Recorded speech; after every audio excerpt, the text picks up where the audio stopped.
بما انه وقت الفريز دابا، اجوا معايا نوجدوا احسن تورته بالفريز والكريمه. 10 دراهم ديال الكريمه السائله غادي نحضروا هاد الكيكه اللي حداكم الرائعه جدا واللي كتجي خطيره في المذاق.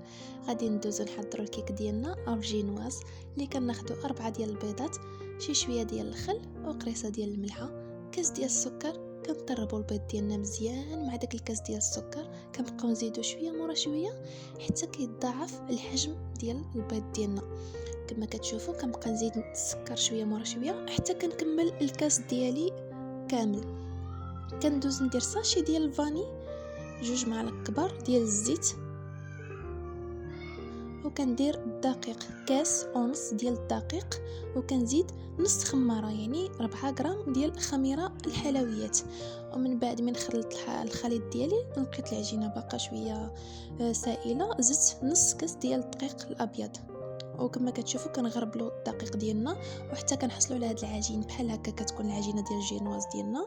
كناخذوا مول كيكون كيتحل بحال هذا، ولا اللي عندكم اي مول المهم كيكون كيتحل، وكنحطوا فيه الجينواز ديالنا بهذه الطريقه. كنفرقوها مزيان وكندخلوها للفران طيب على نار مهيله. وهنا كناخذوا الفراوله وكنقيوها كما شفتوا. غادي نخلي شي حبيبات اللي كبار غنخليهم للتزيين، وهنا داك الحبيبات الصغار غادي نقطعوهم قطع صغيره على هذا الشكل كما كتشوفوا. وهذوك اللي كبارين غنديرهم جانبا حيت هما اللي غادي نزوق بهم. هذوك القطع الصغيره اللي قطعت غندير لهم واحد 3 معالق ديال السكر وغنخلطهم مزيان ونخليهم على جانب.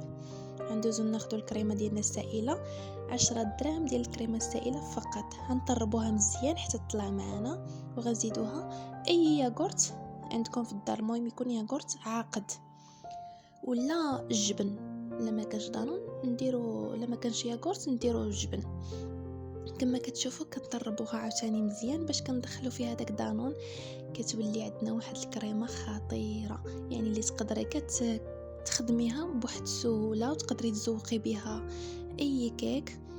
كما كتشوفوا القوام ديالها ما شاء الله عاقد، كما كتشوفوا كتجي رائعه الصراحه، وحتى المذاق ديالها كيجي زوين.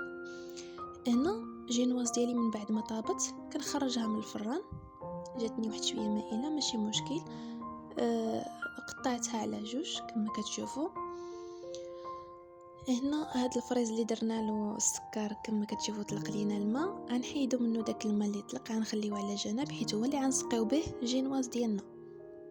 كما كتشوفوا غادي ناخذ واحد المول وغندير هاد الدائره، يعني اللي القطر اللي باغيه نتيا، يعني يكون كبر شويه من الكيكه باش نديرو هاد الفريز اللي خلينا. غنديروه مع جانب، غنقطعوه قطع بحال هكا وغادي نوقفوه في الجنب ديال المول باش كنحصلوا على واحد الشكل، واحد المنظر ديال الكيكه زوين. كما كتشوفوا كنقطعوه هكا الطول يكون رقيق شويه، وكنوقفوا مع المول والكيكه حتى كندورها كامله على هذا الشكل هذا.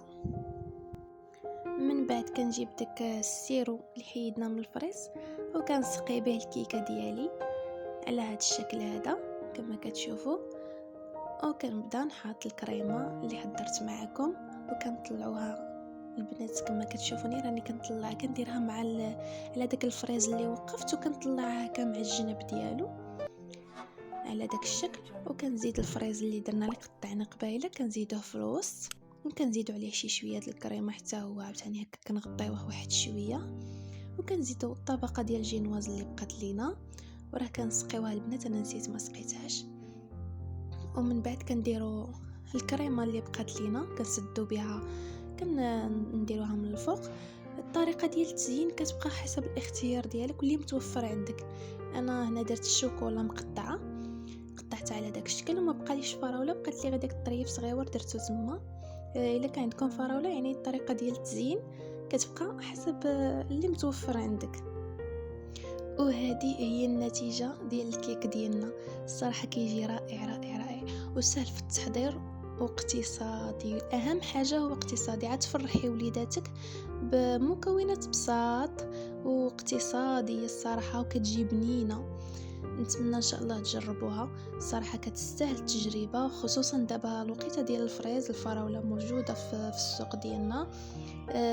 الصراحه تستاهل التجربه، مذاق رائع. والطريقه سهله، كما شفتوا المقادير سهله واقتصاديه. نتمنى ان شاء الله يكون عجبكم الفيديو ديال اليوم.